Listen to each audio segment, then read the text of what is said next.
Not too much, he admitted with a frown. But when I get my car finished, I can go up as much as I want. After I get my license, he amended. Who was that other boy Lauren was talking to? He seemed a little old to be hanging out with us.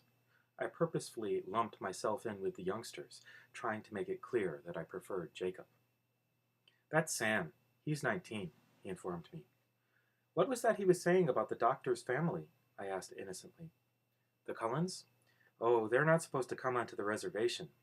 He looked away, out toward James Island, as he confirmed what I thought I'd heard in Sam's voice. Why not?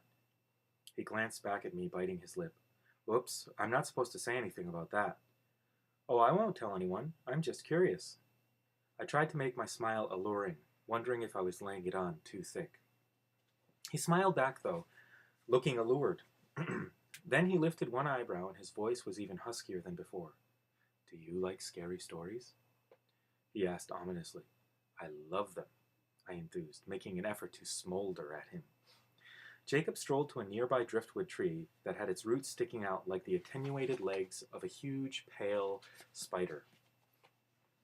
He perched lightly on one of the twisted roots while I sat beneath him on the body of the tree. He stared down at the rocks, a smile hovering around the edges of his broad lips. I could see he was going to try to make this good. I focused on keeping the vital interest I felt out of my eyes. Do you know any of our old stories about where we came from? The Quilentes, I mean? He began. Not really, I admitted.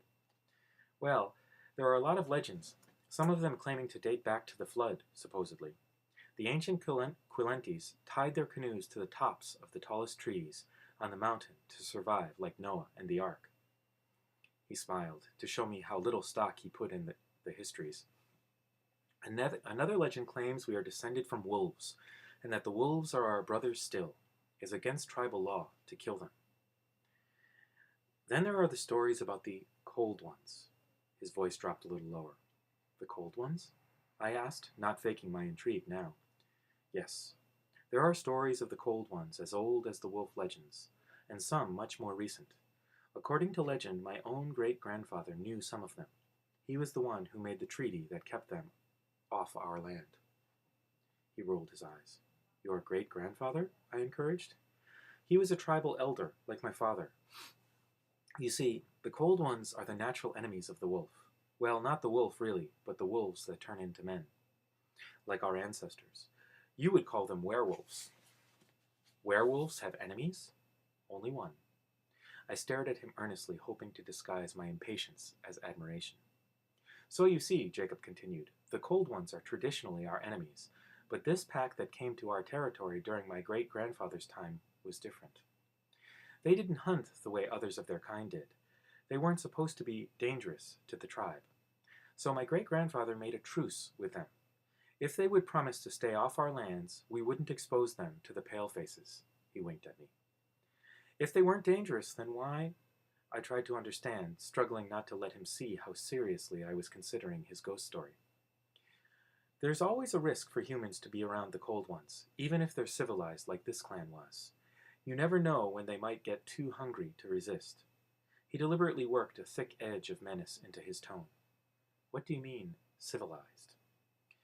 They claimed that they didn't hunt humans. They supposedly were somehow able to prey on animals instead. I tried to keep my voice casual. So how does this fit in with the Cullens? Are they like the cold ones your great-grandfather met? No, he paused dramatically. They are the same ones. He must have thought the expression on my face was fear inspired by his story. He smiled, pleased, and continued. There are more of them now, a new female and a new male, but the rest are the same. In my great-grandfather's time, they already knew of the leader, Carlyle. He'd been here and gone before your people had even arrived. He was fighting a smile. And what are they? I finally asked. What are the cold ones? He smiled darkly. Blood drinkers. He replied in a chilling voice. Your people call them vampires. I stared out at the rough surf after he answered, not sure what my face was exposing. You have goosebumps, he laughed delightedly. You're a good storyteller, I complimented him, still staring into the waves. Pretty crazy stuff, though, isn't it? No wonder my dad doesn't want us to talk about it to anyone. I couldn't control my expression enough to look at him yet. Don't worry, I won't give it away. I guess I just violated the treaty, he laughed. I'll take it to the grave, I promised, and then shivered.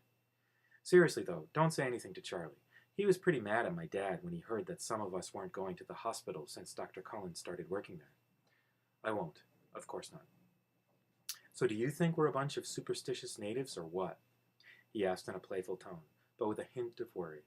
I still hadn't looked away from the ocean. I turned and smiled at him as normally as I could.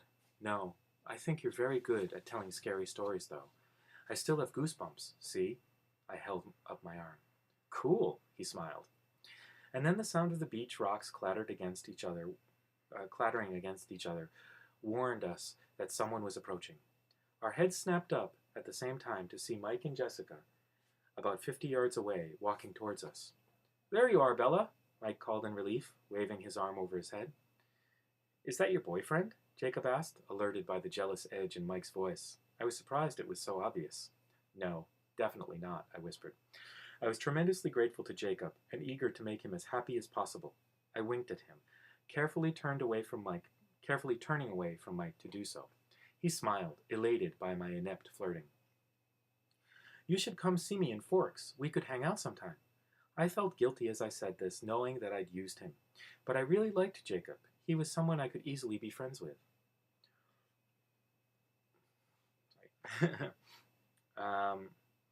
Mike had reached us now, with Jessica still a few paces back.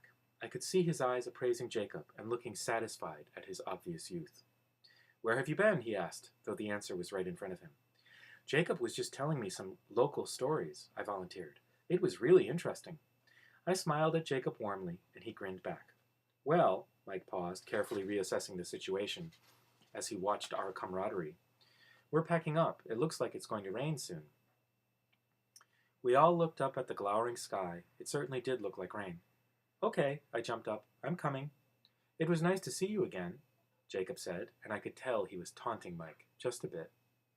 It really was. Next time Charlie comes down to see Billy, I'll come too, I promised. His grin stretched across his face. That would be cool. And thanks, I added earnestly. I pulled up my hood as we tramped across the rocks toward the parking lot. A few drops were beginning to fall, making black spots on the stones where they landed. When we got to the Suburban, the others were already loading everything back in. I crawled into the back seat by Angela and Tyler, announcing that I'd already had my turn in the shotgun position. Angela just stared out the window at the escalating storm, and Lauren twisted around in the middle seat to occupy Tyler's attention, so I could simply lay my head back on the seat and close my eyes and try very hard not to think. Chapter 7. Nightmare. I told Charlie I had a lot of homework to do, and that I didn't want anything to eat.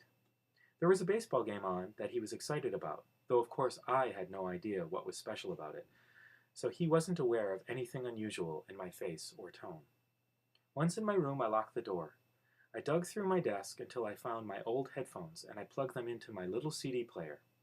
I picked up a CD that Phil had given to me for Christmas. It was one of his favorite bands, but they used a little too much bass and shrieking for my tastes. I popped it into place and lay down on my bed. I put on the headphones, hit play, and turned up the volume until it hurt my ears. I closed my eyes, but the light still intruded, so I added a pillow over the top half of my face. I concentrated very carefully on the music, trying to understand the lyrics, to unravel the complicated drum patterns. But the third time I'd listened through the CD, I knew all the words to the choruses at least. I was surprised to find that I really did like the band after all.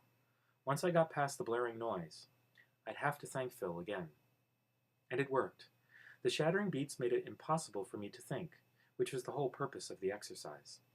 I listened to the CD again and again until I was singing along with the songs, until finally I fell asleep.